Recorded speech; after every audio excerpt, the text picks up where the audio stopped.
বাংলাদেশে ঈদ উৎসবকে কেন্দ্র করে প্রতি বছরই এভিয়েশন খাতে তৈরি হয় ব্যস্ততা। অভ্যন্তরীণ ও আন্তর্জাতিক উভয় রুটেই কয়েক গুণ বেড়ে যায় টিকিট বুকিং। ঈদে ঘরমুখ মানুষ, বিদেশ ফেরত প্রবাসী ও পর্যটকদের ভিড়ে সরগরম থাকে বিমানবন্দর ও ট্রাভেল এজেন্সিগুলো। রমজান শুরু হওয়ার পর থেকেই বাড়তে থাকে ওমরা হজ পালনে সৌদি আরবগামী যাত্রীর সংখ্যাও। কিন্তু এবছর বদলে গেছে সেই চিত্র। মধ্যপ্রাচ্যের যুদ্ধ পরিস্থিতিকে ঘিরে অনিশ্চয়তা ও আতঙ্কের কারণে কমেছে পর্যটক এবং ওমরা হজের যাত্রী। যাওয়াটা একটা আতঙ্কের ব্যাপার হয়ে দাঁড়াইছে যে মধ্যপ্রদেশের যে অবস্থা, এখন যুদ্ধ অবস্থা, এটা আসলে আমাদের একটা হয়রানি বা বিভ্রান্তির মধ্যে আমাদের দিনগুলো যাচ্ছে। যেহেতু আমার ফ্লাইটটা আপনার এইভাবে ছিল, এই জন্য আমার আসতে হয়েছে।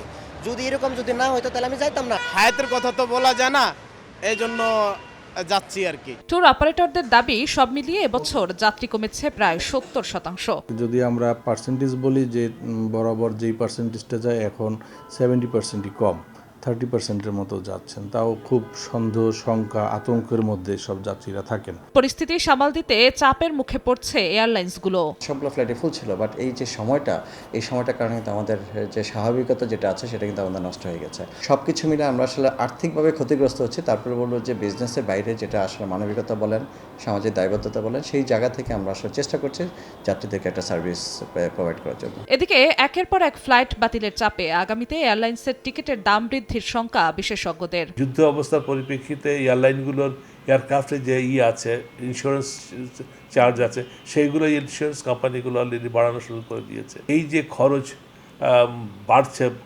এয়ারলাইনগুলোর উপরে, যে একটা এই ফ্লাইট ক্যান্সেলেশন হওয়ার পরবর্তীতে, সেটা যদি সমন্বয় করতে যায় স্বাভাবিকভাবেই কিন্তু টিকিটের দাম বাড়বে, এটা কমার কোনো সম্ভাবনা নাই। মধ্যপ্রাচ্য স্বাভাবিক না হওয়া পর্যন্ত দেশের এভিয়েশন ও পর্যটন খাতের ব্যবসায়িক অনিশ্চয়তা কাটার সম্ভাবনা কম বলেই মনে করেন খাত বিশেষজ্ঞরা।